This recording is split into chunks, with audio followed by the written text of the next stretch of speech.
আসসালামু আলাইকুম গাইস। আজকে আমি আসছিলাম দুবাইয়ের এক ড্রাইভিং স্কুলে। তো ড্রাইভিং স্কুলে মূলত আজকে ভর্তি হইতে আসছি। ভর্তি হওয়ার পরে এখানে ট্রেনিং করা হবে। তো এই যে হচ্ছে ড্রাইভিং স্কুল। এই যে বাইরে যে প্রচুর রোদ।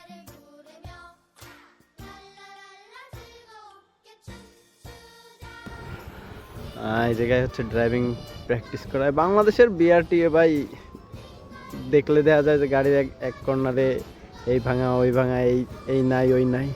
আর এইদিকের স্কুলগুলো দেখেন ভাই কি পরিপাটি, আর হচ্ছে মানে সাজানো গোছানো সব। এই এই যে হচ্ছে ড্রাইভিং স্কুল। এই যে হচ্ছে গাড়ি পার্কিং স্পট। এই পাশে আছে ট্যাক্সি ড্রাইভিং ক্লাস হয় এই জায়গায়, ঠিক আছে। আর এই পাশে হয়, এখানে হচ্ছে বাইক ড্রাইভিং ক্লাস হয়।